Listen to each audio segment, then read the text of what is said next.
No, it's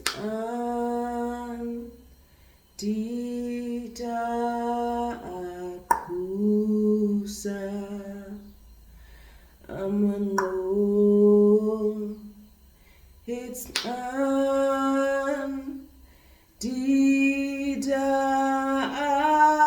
Akusa.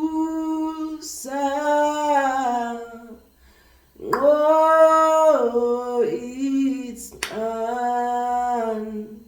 Tita Akusa. Be still and know that I am God. Ah, man, you know what? I was just recently telling somebody, because we're talking about hearing from God and discerning between our thoughts and God's thoughts. And one of the things I was encouraging this woman is to tell her that sometimes we pray and we talk quite a lot in prayer, and sometimes we ask and we demand and we question God, but oftentimes we just do that and we just walk away, right? And we never necessarily wait for God's response. I remember like a couple of years ago, well, not that long ago, I had a very specific prayer that I said to God, and I was not even born again. I was just like, I'm gonna do this, right? It's like I'm gonna do this. And so eventually when what I said should happen did not happen, I was just sitting in this place and I was just questioning God. Not questioning him, I was like just telling him again, like, hey, you know what, God, I actually prayed for this. I told you this, and then it's not happening. And I was really hurt. I was very distraught. And that was the first time that God actually spoke with me. And then he asked me a question. And then he said, what did I say in response? I was like, what? He was like, yeah, you told me da-da-da-da-da, but what did I say in response? And for the first time, I was like, were you supposed to say something in response, God? I'm not exact. Wait, you're supposed to say something? I didn't know that I was supposed to have said something in return. I was just like, God, this is it. This is what I want to do.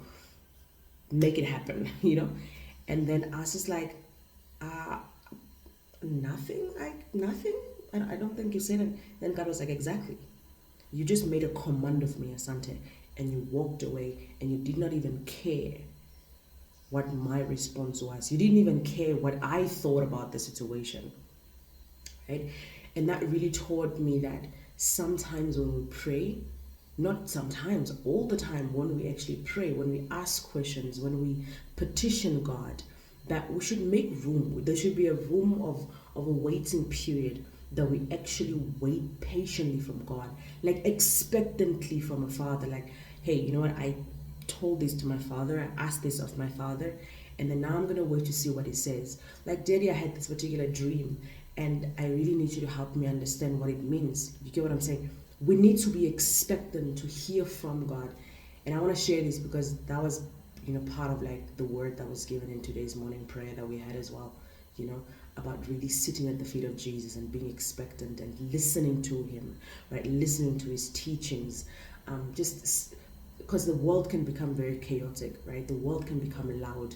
And so all I'm doing, just suppose I'm praying in extension, is God, allow us to find the quiet in the noise, the serene in the chaos, that we may still make time to sit at your feet and listen to you, to sit at your feet and to be taught by you, to sit at your feet and eat and absorb, right? In the noise of everything else, allow us to find the peace that is you and lead us home to the truth, lead us to the answers, lead us to you and to your teachings in the midst of the chaos and in the midst of the noise. So yeah, let's expectantly wait from God as well.